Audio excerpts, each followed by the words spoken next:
그러므로 한 사람으로 말미암아 죄가 세상에 들어오고 죄로 말미암아 사망이 들어왔나니 이와 같이 모든 사람이 죄를 지었으므로 사망이 모든 사람에게 이르렀느니라. 죄가 율법 있기 전에도 세상에 있었으나 율법이 없었을 때에는 죄를 죄로 여기지 아니하였느니라. 그러나 아담으로부터 모세까지 아담의 범죄와 같은 죄를 짓지 아니한 자들까지도 사망이 왕노릇하였나니 아담은 오실자의 모형이라. 그러나 이 은사는 그 범죄와 같지 아니하니 곧 한 사람의 범죄를 인하여 많은 사람이 죽었은즉 더욱 하나님의 은혜와 또한 한 사람 예수 그리스도의 은혜로 말미암은 선물은 많은 사람에게 넘쳤느니라. 또 이 선물은 범죄한 한 사람으로 말미암은 것과 같이 아니하니 심판은 한 사람으로 말미암아 정죄에 이르렀으나 은사는 많은 범죄로 말미암아 의롭다 하심의 이름이니라. 한 사람의 범죄로 말미암아 사망이 그 한 사람을 통하여 왕노릇하였은즉 더욱 은혜와 의의 선물을 넘치게 받는 자들은 한 분 예수 그리스도를 통하여 생명 안에서 왕노릇하리로다. 아멘. 오늘 본문 말씀은 로마서 5장 12절로 17절 말씀인데 이 말씀을 중심해서 제목을 대표성의 원리 이렇게 제목을 잡았습니다. 제목을 잡는데 좀 시간을 가졌는데요. 참 한 사람의 중요성이라고 이렇게 제목을 할까 아니면 한 사람이 여러 사람에게 라는 제목을 가질까. 왜냐하면 오늘 본문의 말씀의 원리가 너무너무 중요하기 때문에 고심을 하다가 결국은 대표라고 하는 것, 그래서 대표성의 원리, 대표의 중요성을 강조하는 것으로 이렇게 제목을 잡아봤습니다. 여러분, 오늘 말씀을 통해서 우리가 더 깊은 진리, 원리를 깨달을 수 있기를 바랍니다. 너무너무 중요한 말씀이기 때문에 여러분들 마음속으로 기도하면서 이것은 한 사람 전병진 목사의 설교라고 생각하지 마시고 하나님께서 직접 성령 하나님께서 여러분에게 설교하시는 말씀이다. 이렇게 마음속으로 기도하시면서 들으신다면은 큰 은혜가 될 줄로 믿습니다. 여러분, 인생은 투쟁의 연속이라. 그렇지요. 우리가 살아가는 한 삶을 표현한다면은 늘 싸움의 연속이 아니겠습니까? 오늘 말씀 속에서도 우리 찬송을 부르면서도 우리가 싸울 것은 원수 마귀라고 그랬잖아요. 그러니까 우리의 영적인 생활에서도 얼마나 싸움을 해야 되는지 우리 스스로가 잘 알지 않습니까? 죄와 더불어 싸워야죠. 사람들과 더불어 싸워야죠. 하여튼 인생은 투쟁의 연속이라 이렇게 말씀을 드릴 수가 있겠습니다. 한마디로 싸움입니다. 그러므로 우리는 인생이라는 이 싸움에서 승리해야 되겠다. 그런 말씀이에요. 우리는 이 험악한 인생에서 승리를 해야 합니다. 패배자가 되어서는 안 됩니다. 인생에는 승자도 있고 패자가 있을 수 있습니다. 있죠. 근데 하나님은 우리가 패배자가 되길 원치 아니하시고 승리자가 되기를 원하십니다. 산다는 것은 바로 싸우는 것이라 말씀드렸죠. 싸움 없는 삶은 없습니다. 투쟁 없는 삶은 없다. 이렇게 강하게 말씀드릴 수 있습니다. 자신 있게. 살아왔기 때문에 그렇습니다. 저도 인생을. 그런데 여러분, 승리처럼 자랑스럽고 아름다운 것이 없습니다.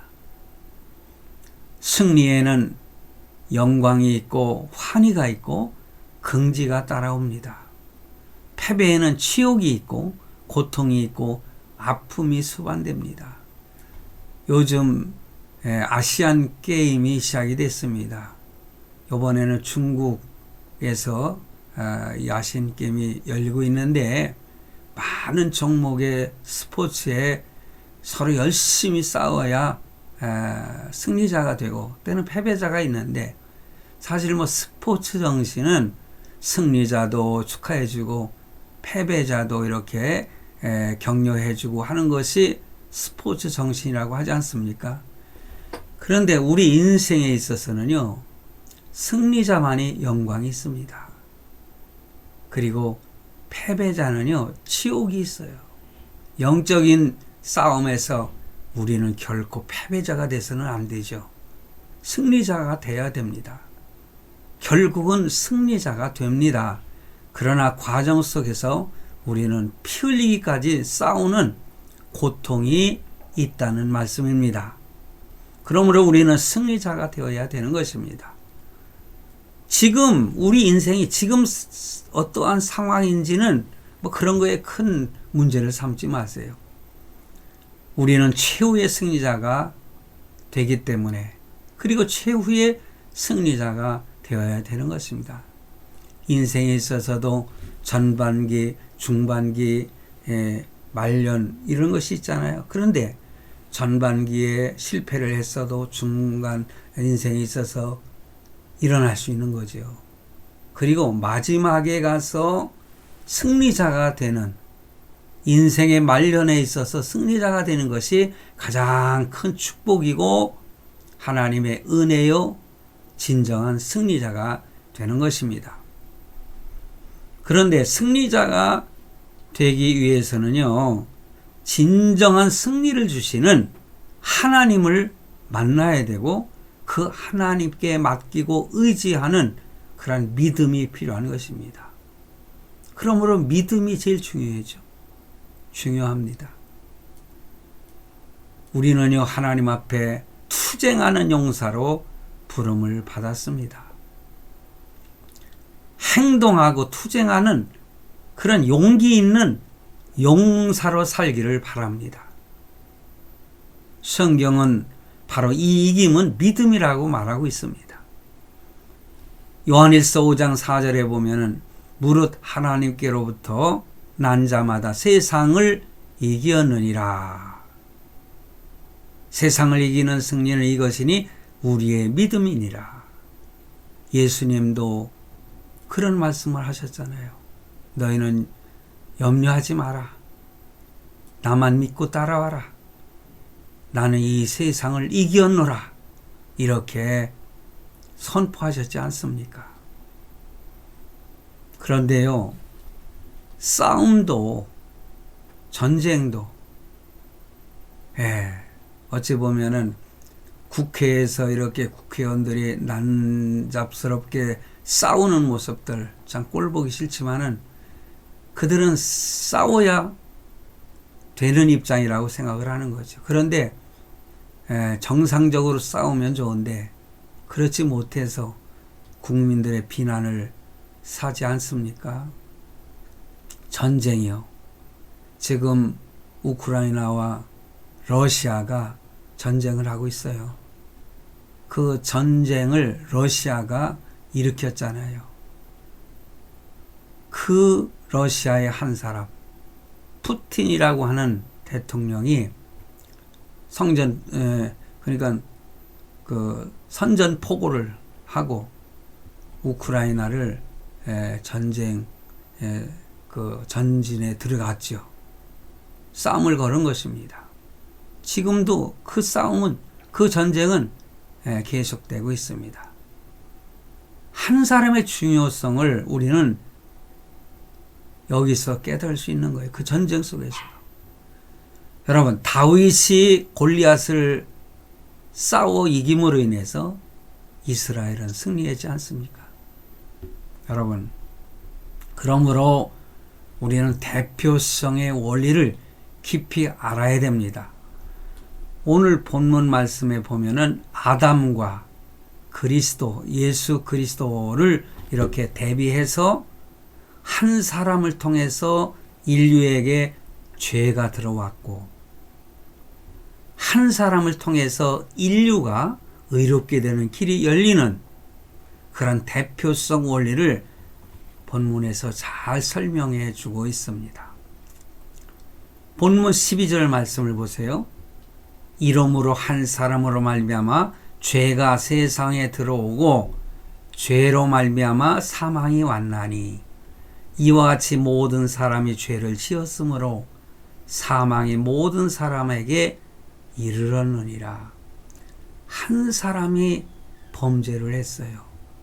아담이 하나님 앞에 불순종하고 하나님의 명령을 어김으로 인해서 큰 죄를 짓게 된 것입니다. 그러므로 모든 사람에게 그 죄가 이르렀다.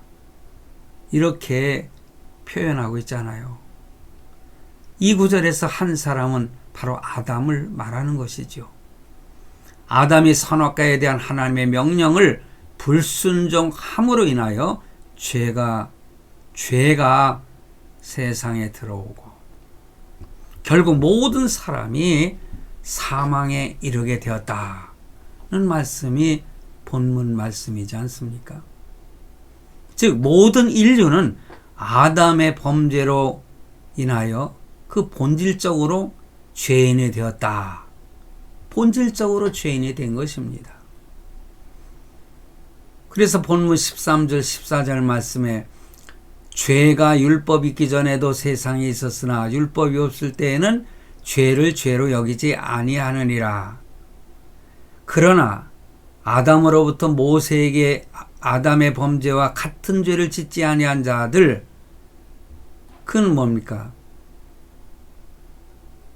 아담이 범한 죄, 그 똑같은 죄가 아닐지라도 그런 사람들 위에도 사망이 왕노릇하였나니 아담은 오실자의 표상이라.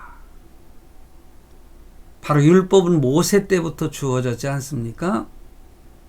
그런데 율법이 이 인간에게 주어지기 전에도 그 사람들은요, 양심에 따른, 제가 얼마 전에 말씀을 드린 바 있죠.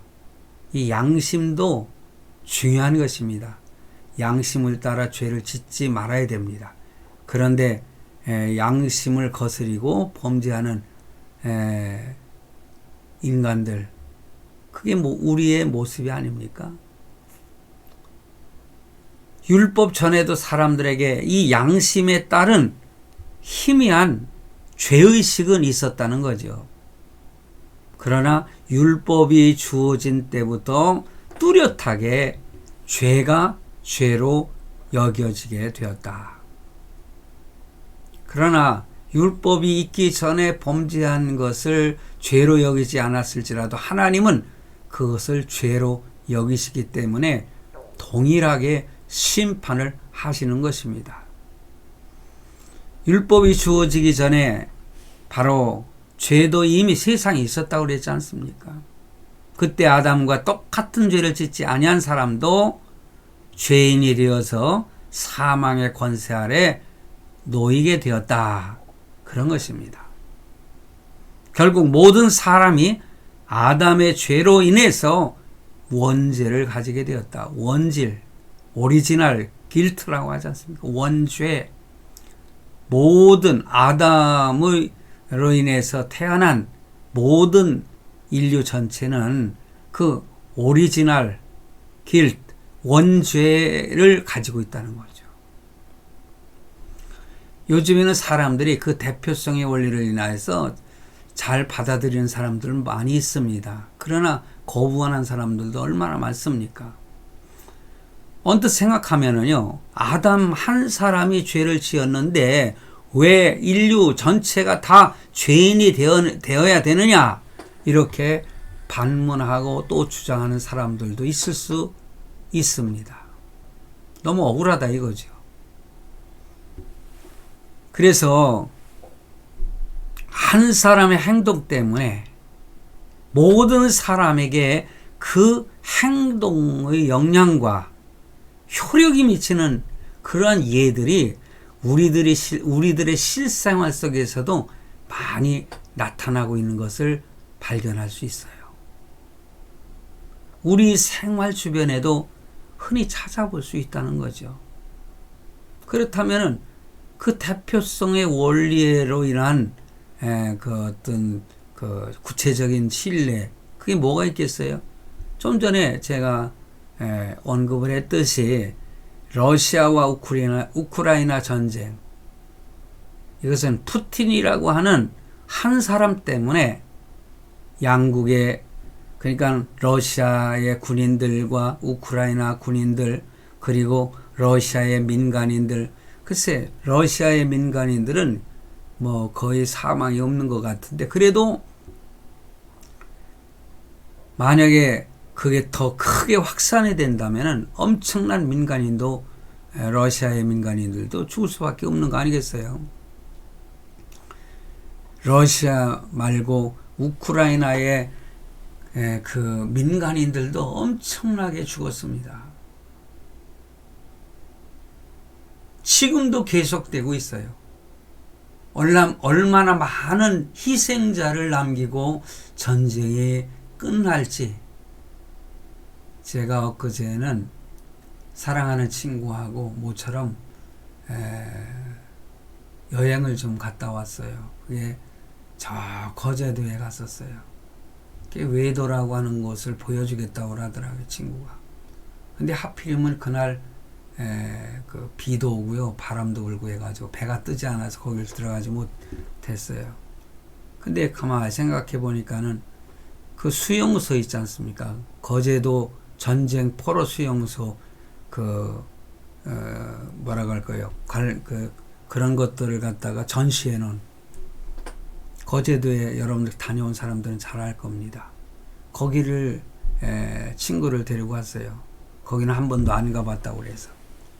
거기 가서도 다시 한번 그 수용소 모습을 보고, 그 전시관 안쪽으로 가보니까는 6.25 때 죽은 사람들, 유엔군들이 죽은 사람들, 그러니까 16개국의 많은 군인들이 희생을 당한 거예요.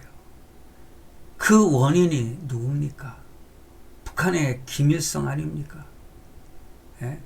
그 한 사람의 야욕으로 인해서, 남침함으로 인해서 많은 사람들이 죽었고, 또 전쟁 포로들도요, 그 수용소에서 서로 이데올로기적인 그런 양분돼 가지고 서로 싸움하는 짓거리들도, 오늘날 우리 한국의 형편과 그 수용소에서 일어났던 그 행태와 너무너무 비슷하니까 마음이 아프더라고요.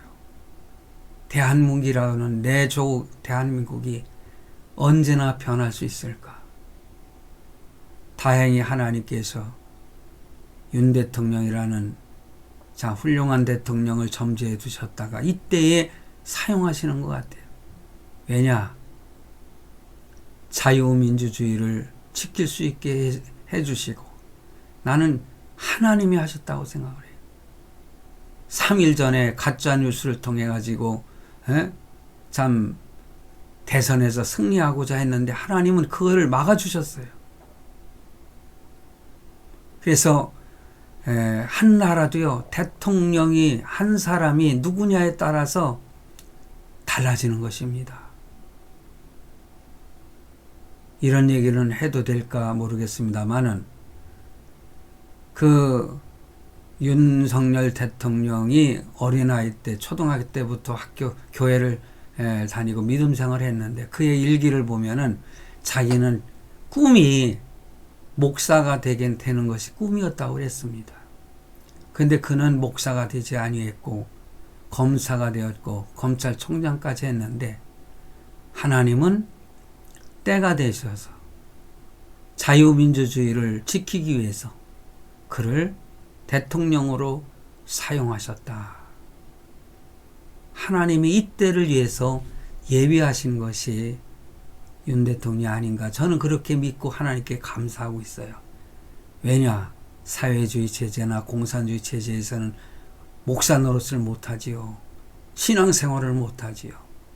그러니 얼마나 감사합니까? 어렸을 때 그 윤석열 어린이는 그렇게 열심히 신앙생활을 했다고 합니다. 그러니 하나님께서는요, 이때를 위하여 유대인들을 갖다가 생명을 지키기 위해서 한 여인을 이때를 위해서 참 선택하셨다. 그런 말씀이 나오지 않습니까? 그러므로 한 나라의 대통령을 한 번 잘못 뽑으면은 그 나라도 같이 불행하게 된다. 이것입니다. 그처럼 한 사람이 잘못 뿌린 씨앗이 수많은 사람들에게 나쁜 영향을 미치게 된다. 우리 분명히 알아야 돼요. 비행기를 조종하는 비행사가 실수함으로 인해서 잘못돼서 비행기가 만약에 추락해 보세요. 그 안에 있는 모든 승객들 아무 잘못도 없어도 같이 죽게 되는 거 아니겠습니까? 비행기에 있는 사람이 아무리 착하다 할지라도 선하다 할지라도 훌륭한 사람이었다 할지라도 어쩔 수 없게 죽게 되는 것입니다. 여러분, 이 말씀은 좀 귀 기울여 들으시기 바랍니다. 한 가정의 가장이 가장으로서 책임을 짓지 않고 잘못된 행동을 하면은 그 집안 사는 모든 식구들 같이 불행하게 되는 것입니다. 그게 한 사람의 원리입니다. 대표성의 원리인 것입니다. 한 가문의 한 사람이 잘 함으로 인해서 자자손손 큰 복을 받는 것도 대표성의 원리 때문에 그렇습니다. 대표될 만한 그 한 사람이 잘못함으로 같이 불행하게 되는 그런 처지에 빠지는 사람들, 너무너무 억울하지만은 그럴 수밖에 없는 거 아니겠습니까? 한 사람의 대표가 한 행위가 모든 사람에게 영향을 미치는 그런 일들 중에서 외교문서 협정 같은 거 얼마나 중요합니까? 그래서 외교문서에 잘못 사인함으로 인해서 대한제국이 일본에게 넘어가는 일들이 있었지 않습니까? 그러니 지도자, 높은 위치에 있는 왕, 황제 이런 사람들이 잘못해서 잘못 협정된 곳에 사인을 했을 때에 그 나라 백성은 바로 불행하게 되는 것 아니겠습니까? 그 나라의 전체 국민이 다 서명을 하지 아니했지만은 그 서명의 효력은 모든 국민에게 다 영향을 미치게 되는 것입니다. 북한과 9.19 군사 합의, 왜 이걸 합의를 깨느냐고 아무리 소리 질러도 지들 마음이니까. 여기에 대해서는 가까운 역사를 여러분들은 나보다 더 잘 알기 때문에 더 설명은 드리지 않겠어요. 대통령이 아니면은 그 사인하는 수장이 잘못 사인을 하게 되면은 군사협정에 국방부 장관이 사인하고 나중에는 대통령도 사인하는 거 아니에요. 이것이 또 잘못되면은 나라 망치는 일이 될 수밖에 없다. 이 아담과 그 하나님과의 체결된 그 합의는요, 언약이거든요. 하나님과의. 근데 그것을 어기게 되면 하나님도요, 창세기 그 15장인가요? 거기에 보면은 하나님도 어기면 안 되거든요. 그래서 하나님과 언약을 했던 아담이 그 파기함으로 인해서 하나님의 말씀을 명령을 불순종함으로 인해서 그 대표성이 돼서 모든 인류가 다 죄인이 된 것입니다. 여러분, 한 나라의 어떤 노예가 만약에 낳는 자식들은 다 노예가 되지 않습니까? 잘못된 것이 조선시대에도 그런 일이 많이 있었고요. 로마시대에도 많이 있었잖아요. 그래서 어떤 범죄를 범함으로 인해서 노예가 됐어요. 그런데 노예의 그 후손들은 다 노예로서 그 자손들이 무슨 죄가 있습니까? 그럼에도 불구하고 다 노예로서 고통당하며 살아야 되는 것이 그런 법칙 아닙니까? 하나의 예를 들어서 말씀을 드린 것입니다. 그런 사람들은 인간에게 아담이 범죄함으로 죄가 들어왔고 그 죄로 인해서 하나님과의 관계가 끊어진 것입니다. 그러니 하나님과의 관계가 끊어지면 영적인 죽음, 영원한 죽음이 되는 거죠. 그런데 오늘 본문 말씀에서는 그것으로만 끝나지 않았잖아요. 그것이 성경이 우리에게 보여주는 비밀인 것입니다. 그러므로 아담의 후손들은 본질적으로 하나님과 관계가 없는 그러한 존재로 태어나게 됐다. 그런 것입니다. 그것이 바로 원죄입니다. 그처럼 한 사람의 불순종 때문에 한 사람만 죽는 게 아니라 모든 사람이 죽게 된 그런 원리. 그렇다면 한 사람의 순종 때문에 모든 사람이 살게 되는 원리로 하나님은 우리 인간을 구원하셨잖아요. 예수님께서는 바로 십자가의 죽으심으로 인해서 하나님의 말씀에 순종하심으로 인해서 엘리 엘리 라마 사박다니 나의 하나님 나의 하나님 왜 나를 버리셨나이까. 할 수만 있으면 이 잔을 내게서 지나가게 해달라고 기도는 했지만 하나님의 명령은 예수 그리스도에게 주어진 그 사명은 십자가에서 온 인류를 대신해서 아담처럼 범죄하는 것이 아니라 순종함으로 죄를 해결하는 그러한 역사를 이루시게 됐잖아요. 그러므로 14절 하반부에서 아담은 오실자의 표상이라 이렇게 말씀하고 있습니다.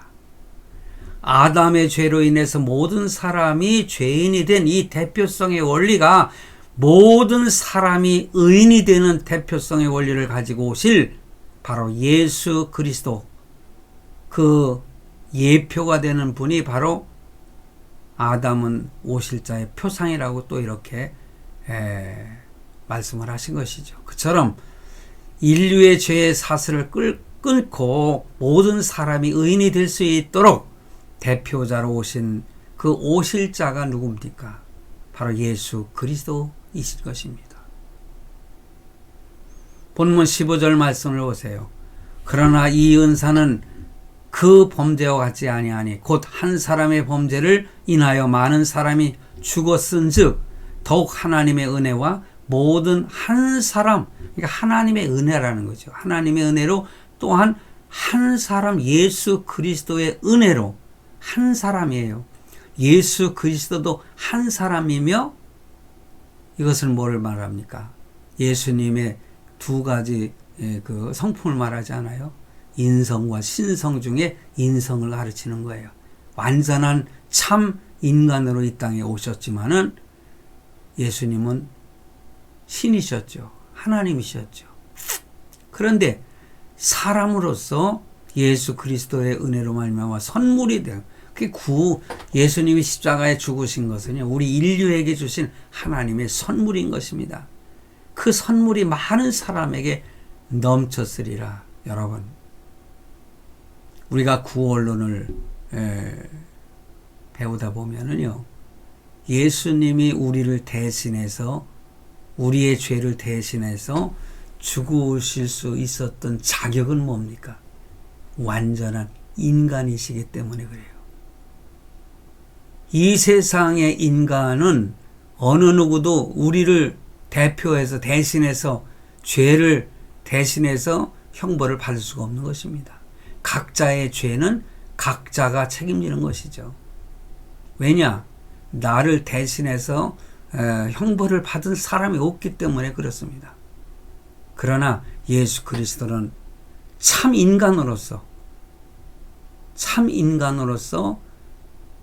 범죄하지 않은 깨끗한 인간이기 때문에 우리를 대신해서 십자가에 죽으실 수 있는, 대신할 수 있었던 자격을 갖추신 분이다.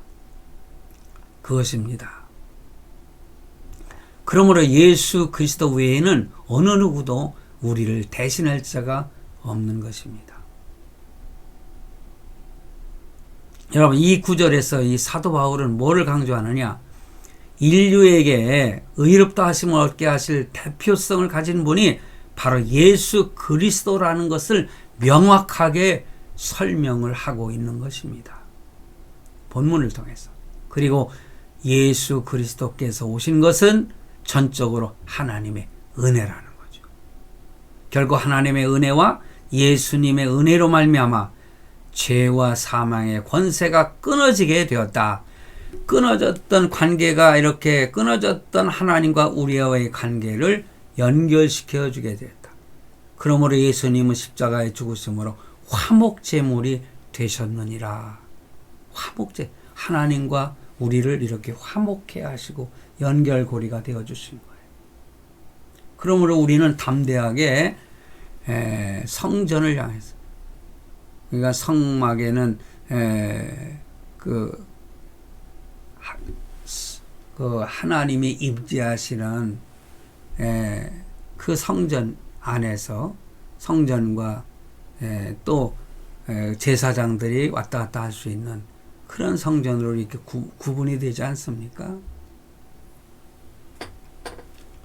여러분, 본문 16절과 17절의 말씀도 예수님 한 분으로 죄의 권세가 끊어졌음을 다시 한번 강조를 하고 있는 것입니다. 그러므로 성도 여러분, 이 원리는 우리에게 무엇을 깨우쳐 주고 있습니까? 한 사람의 중요성입니다. 오늘 본문은 우리가 예수 그리스도를 믿고 영접함으로 인하여 하나님과의 관계가 이렇게 복원이 됐다고 그랬지요. 구원받을 수 있음을 강조하는 말씀인데, 본문은 그런 구원의 원리와 더불어서 한 사람이 얼마나 중요한 것인가를 새삼 깨우쳐 주고 있는 말씀입니다. 오늘 본문에서 가장 많이 나오는 말이 어떤 말이에요? 한 사람이요. 한 사람. 본문 12절에 한 사람이란 말이 한 번 나오고, 15절에 두 번, 16절에 두 번, 17절에는 한 사람이란 말이 두 번 나오고, 한 분이란 말이 또 한 번 나와요. 이 모든 구절을 요약한다면은 한 사람의 대표가 잘못해서 모든 사람이 죽게 되었고, 한 사람의 대표가 잘해서 모든 사람에게 생명의 길이 열렸다. 그런 말씀입니다. 바로 그 사실은 아담이나 예수님에게 적용되는 말씀뿐만 아니라 일상적인 삶에도 적용되는 말씀이다. 이미 전제에서도 제가 표현을 했습니다만은 사실 한 사람이 얼마나 중요한지 여러분 잘 아십니까? 나 한 사람 때문에 가정이 행복하게 될 수가 있어요. 또 나 한 사람 때문에 내 가정이 불행하게 될 수 있다는 말씀이에요. 나 한 사람 때문에 교회가 잘 될 수도 있고 잘못될 수도 있고, 나 한 사람 때문에 나라가 흥할 수도 있고 망할 수도 있습니다. 한 사람 때문에 회사나 공동체의 운명이 달라질 수도 있습니다. 심지어는요, 한 나라의 역사도 바뀔 수 있는 것이에요. 그러므로 우리는 한 사람의 중요성을 잊지 말아야 되겠습니다. 나 자신의 중요성을 잊지 말아야 되겠다는 말씀입니다. 나 한 사람이 그래서 중요한 것입니다. 모든 원리가 다 그렇습니다. 한 사람이 중요합니다. 거듭거듭 강조합니다. 여러분, 스스로 생각하세요. 나 한 사람이 얼마나 중요한지 모른다. 내가 가장이면 가장으로서, 내가 회사의 대표면 대표로서, 교회의 또한 목사도 마찬가지고요. 또한 한 사람이 중요하다는 말씀은 한 사람이 행하는 행동 자체도 매우 중요하다는 거예요. 작은 행동이 미래의 엄청난 축복의 씨앗이 될 수도 있고 불행의 씨앗이 될 수도 있는 것입니다. 나 한 사람의 죄는 어느 공동체의 불행의 씨앗이 되는 거예요. 반면에 나 한 사람의 진실한 하나님께 회개하는 그 행위 때문에 축복의 문이 열려지는 하나의 시발점이 될 수가 있는 것입니다. 어떤 문제가 발생했을 때에 절대로 남 탓하지 마시기 바랍니다. 나 때문이라고 생각하세요. 오직 나 때문이요. 그래서 내 탓이요, 내 탓이요 그러지 않습니까? 그냥 흉내만 내는 것이 아니라 내가 잘못해서, 그래서 하나님께 무릎 꿇고 내 한 사람이 회개하고 진정으로 바로 서게 되면은 그 문제는 자연스럽게 해결이 될 것이고 평안이 찾아올 것입니다. 삶의 위기를 삶의 기회로 만드는 가장 극적인 원천이 될 수가 있는 것입니다. 사랑하는 성도 여러분, 말씀을 맺도록 할 텐데, 그 예수님의 삶과 자취를 따라서, 인생이라고 하는 것은 제가 싸움이라고 그랬잖아요. 그래서 오늘 찬송, 우리들의 싸울 것을, 이 찬송을 배웠잖아요. 한 마음으로 힘써 나가세, 한 마음으로 힘써 싸우세. 악한 마귀 군사들과 힘써 싸워서 승전고를 울리기까지. 여러분, 모든 인생의 삶에, 육체적인 그 삶에 있어서도요, 그 배후에는 우리 원수 마귀가 작용하고 있다는 거.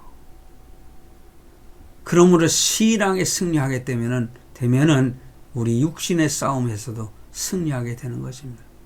때로는 큰 혼란이 왔을 때에, 미국 여러분 9.11 사태 아시죠? 그 빌딩, 높은 빌딩이 2개나 무너졌잖아요. 그때에 많은 그 미국의 크리스찬들이 하나님 앞에 회개하고 돌아섰다는 거 아닙니까? 불행을 하나의 기회로 삼는 것이죠. 그러므로 우리는 예수를 닮아가는 삶에 정진해야 되겠습니다. 그 예수님의 자취를 따라서 축복의 문을 여는 복된 한 사람이 되시기를 바랍니다.